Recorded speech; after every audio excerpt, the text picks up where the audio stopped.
Hey friends, welcome back our new blog. तो आज हम आपके लिए एक नया टॉपिक लेके आए हैं।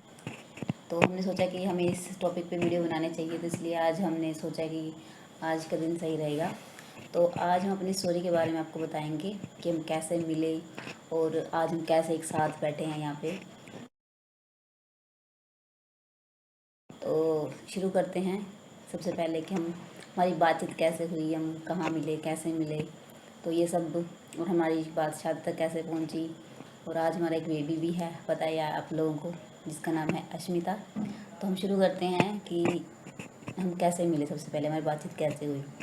तो सबसे पहले हमारा कॉलेज ख़त्म हो चुका था और इनका भी हो गया था। हाँ, इनका भी हो गया और था। मेरा कॉलेज तो ख़त्म हो गया था और मेरी जो बीए में रही थी, और उस टाइम मैं कोचिंग ले रहा था और साथ में डांस अकेडमी में जाता था मैं। तो मेरा भी कॉलेज ख़त्म हो चुका था और साथ में मैं कॉम्पिटिटिव एग्ज़ाम्स की तैयारी कर रही थी। मतलब मैंने सेंटर ज्वाइन किया हुआ था, तो साथ में मैंने सोचा कि कंप्यूटर भी सीख लेते हैं। तो उस टाइम पे PMKVY वाला जो होता है ना, फ्री वाला कोचिंग होती है, तो वो मैंने ले ली थी। मैंने कहा चलो 2-3 घंटे की बात है, उसके बाद अपना सेंटर में जाया करेंगे आराम से सारा दिन, घर पे जाकर भी क्या करना है। तो इसलिए मैंने वो भी ज्वाइन कर लिया। तो इन्होंने भी कंप्यूटर सेंटर तो ज्वाइन किया हुआ था। मैंने ज्वाइन किया था क्योंकि मैं किसी दोस्त के साथ गया हुआ था और मैंने देखा कि बैंक के ऊपर लिखा हुआ था फ्री कंप्यूटर कोर्स। तो मैंने जाके पता किया तो वो बोले कि ऐसे ऐसे फॉर्म फिल किए जा रहे हैं और लास्ट डेट आज आप फॉर्म फिल कर दो, आपका एडमिशन हो जाएगा। तो हमने वो फॉर्म फिल कर दिया था, तो मैं वहाँ पे जाने लग गया था। हाँ, तो फिर इनका जो था मॉर्निंग सेशन, ना मेरा मॉर्निंग सेशन था, इनका और मेरा था इवनिंग सेशन, क्योंकि मैं पहले कोचिंग जाता था, फिर डांस क्लास, और उसके बाद फिर कोचिंग यानी कि कंप्यूटर क्लास में जाता था मैं। तो मेरा मॉर्निंग सेशन था। तो मुझे नहीं पता था, मेरा सिर्फ फोकस पढ़ाई पे था ज़्यादा। मतलब इन कामों में मेरा इंटरेस्ट भी नहीं था और इन चीज़ों की तरफ ध्यान भी नहीं था मेरा। मतलब ये था कि हाँ, मैं बिल्कुल सीधी सादी लड़की थी कहने की अगर आप मतलब ये बहुत सीधी थी, मैं पूरा लोफर था और मैंने जाके इसको बोला कि ये वो। तो उससे मतलब मैं ऐसे हुआ बहुत कि शरीफ सी लड़की थी। ये और शरीफ सी लड़की थी, मैं बदमाश था। और तो मैं इवनिंग में जाता था तो कुछ दोस्तों से मेरी जान पहचान हो गई थी वहाँ पे। लेकिन मुझे लग रहा था कि जैसे सारे इवनिंग में लोफर ही आते हैं वहाँ पे, जो यानी कि एक्स्ट्रा वर्क टाइम करने पास के बाद करने के टाइम पास लिए। करने के लिए आते हैं। तो मुझे लगा कि मैंने यानी टाइम टेबल चेंज कर लेना चाहिए। तो एक हफ्ता मैं गया इवनिंग में, उसके बाद मैंने डांस क्लास और कोचिंग क्लास छोड़ के वो मॉर्निंग में ही कर लिया कि कंप्यूटर कोर्स ही कर लेंगे, बाद में डांस क्लास या कोचिंग क्लास हो जाएगी। और तो जो इवनिंग में था, एक दोस्त था श्याम लाल। श्याम है इसका नाम हाँ, श्याम लाल है, तो उसको श्याम लाल श्याम उसका नाम, लाल मैं उसको बुलाते हैं। श्याम लाल बोलता हूँ। तो उससे मेरी थोड़ी बहुत ही जान पहचान हो गई थी, बाकी किसी से नहीं हुई थी। तो उसके बाद मैं मॉर्निंग में चला गया और उसके बाद फिर आगे। हाँ, मेरी वैसे वहाँ पे किसी से जान पहचान नहीं थी, बस धीरे धीरे 1-2 लड़कियाँ थी, थोड़ी बहुत बातचीत हो जाती थी। वैसे मैं अकेली आती थी, अकेली ही जाती थी, तो इतना किसी के साथ इंटरेक्शन नहीं था मेरा। तो धीरे धीरे बस ऐसे ही बात बढ़ती गई। तो एक दिन वैसे ही मुझे कुछ पूछना था कंप्यूटर के बारे में, क्योंकि मुझे पता था नहीं, इनको थोड़ी नॉलेज थी, तो मुझे नहीं पता था। तो मैंने वैसे ही पूछ लिया। तो बस उस टाइम हमारी फर्स्ट टाइम बात हुई थी। तो उसके बाद से बस बातें कंटिन्यू होने लगी। तो मतलब इनको फिर मैं अच्छी लगने लगी और क्या। हुआ ये था कि कोई इसकी फ्रेंड थी जिसके साथ मेरी बातें होती थी, और उस दिन इससे पहले मैं उसको जानता था और उसके साथ सिर्फ एज ए फ्रेंड मैं बातें करता था। लेकिन फिर भी वही है कि वो थोड़ा ज़्यादा वो करने लग गई थी, तो उससे मेरी लड़ाई हो गई थी। और लड़ाई के चक्कर में फिर इससे बातें शुरू, यानी पूजा से बातें शुरू हो गई थी, उससे बातें ख़त्म हो गई थी, तो फिर पूजा से स्टार्ट हो गई थी बातें। तो बस उस चीज़ का मतलब, वो चीज़ मैं अब आज तक भुगत रही हूँ वो बातचीत है। तो उस टाइम बातचीत नहीं करनी चाहिए थी मुझे। तो अच्छा। मैं बच के रहती इन कामों से। तो मेरे ऊपर, मैं शरीफ थी तो शरीफ बन के ही रहती अब पछता है क्या फ़ायदा, जो चिड़िया चुग गई है। नहीं, मैं पछता नहीं रही, वैसे सीरियसली बहुत अच्छे हैं। तो मुझे खुश रखते हैं, फैमिली बहुत अच्छी है यहाँ पे, मुझे कोई दिक्कत नहीं तो है। उसके बाद फिर आगे बातें शुरू हुई।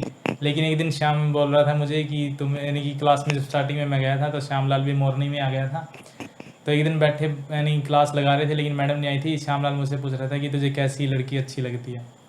और मैंने इसको देखा और मैंने देखा कि यानी कि इसने जूतियाँ डाली हुई थी और पंजाबी सूट डाला हुआ था और यानी कि चोटी की हुई थी। तो मैंने देखा, मैंने वही सारी पर्सनैलिटी बताई।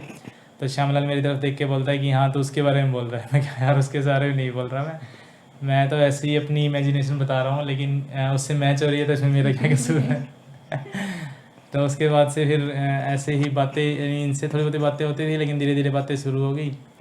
और फिर एक दिन उन्होंने प्रपोज कर दिया मुझे, फिर एक दिन मैंने इसने मना कर प्रपोज कर दिया। दिया। मैंने मना कर दिया था। पहले मैंने इनसे यानी कि उससे इसी फ्रेंड से लड़ाई हो गई थी, तो मैंने सिर्फ इनसे पूछा था, तो इन्होंने मना कर दिया कि नहीं मैं नहीं कर सकती। तो फिर मैंने वो सोचा कि मैं यही बोली कि हम दोनों सिर्फ दोस्त रह लेंगे। मैं बोला दोस्त भी क्या रहना है, दोस्त भी रहेंगे। फिर हम दोनों सिर्फ दोस्त रहने लगे थे एज ए फ्रेंड। और दोस्ती दोस्ती में हम लोग काफ़ी अच्छी तरह दोस्त थे। मैं भी उस टाइम यही सोच रहा था कि सिर्फ हम दोस्त रहेंगे। फिर एक दिन ये हुआ कि इसको मैं अच्छा लगने लगा। मैंने इनको प्रपोज कर और फिर इसने दिया। मुझे प्रपोज कर दिया कि बोली आप मुझे बहुत अच्छे लगते हो। लेकिन उसके बाद क्योंकि भी बाय मैंने नेचर बहुत अच्छे हैं ये।